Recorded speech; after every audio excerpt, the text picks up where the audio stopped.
The smell of vanilla and chocolate usually meant celebration in our house. Today, it smelled like the end. She came in laughing, humming a tune she thought I wouldn't notice. Her hair was tied back, her smile bright, expecting the day to be about her.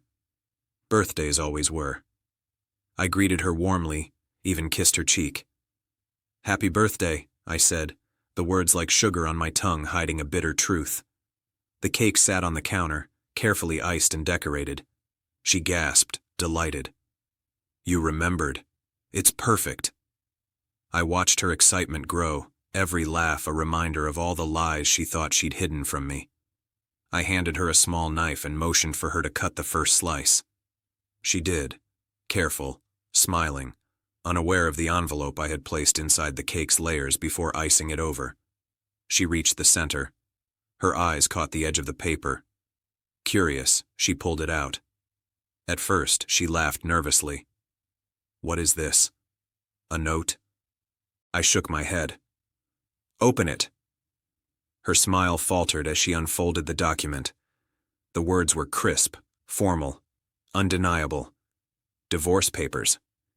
Each paragraph stated the truth she had avoided, the consequences of the affair she had thought would never be revealed. She froze. The knife fell from her hand. The cake toppled slightly, crumbs scattering across the counter like pieces of her carefully constructed life. "What? What is this?" she whispered, panic creeping into her tone. I sat across from her, calm, watching the shift. "This is reality," I said softly. "Something you've ignored for months. The affair, the lies, the betrayal, all documented, all verified, all irreversible." Tears welled in her eyes, the brightness drained, leaving only guilt and shock. "But I didn't think." "You didn't think?" I echoed, leaning forward. "You didn't think I would notice. You didn't think there would be consequences. You didn't think you'd be held accountable." She shook her head frantically, clutching the envelope like a lifeline. "Please, we can fix this. I can explain." I held up a hand. "No, you made your choice. You had someone else while I slept beside you. This isn't about anger or revenge. This is about truth. And the truth is inside that cake." Her voice broke. I never wanted it to go this far." I didn't reply.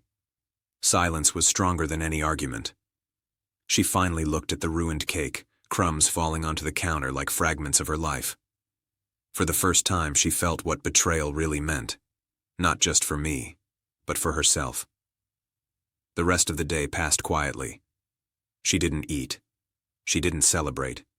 She didn't leave the couch. The divorce papers sat next to her plate, a constant reminder that choices have consequences. By nightfall, she tried to reach out to me. Apologies, promises, tears. But I had already stepped beyond her reach. I had preserved my dignity, my future, and my peace. Weeks later, I heard through mutual friends that the affair partner had vanished.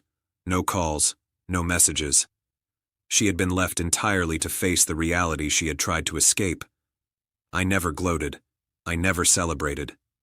The cake, once a symbol of joy, became a lesson, silent, bitter, and unforgettable.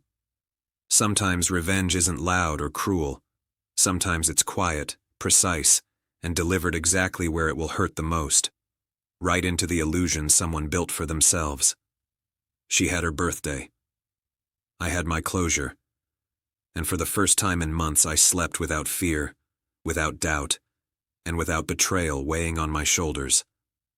The cake crumbs never needed to be cleaned up.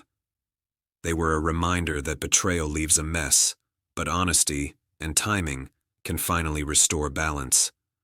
Her regret didn't need my words. It was baked into the day, served on a plate, and swallowed in silence. The birthday ended. My life continued, and that, I realized, was the most satisfying revenge of all.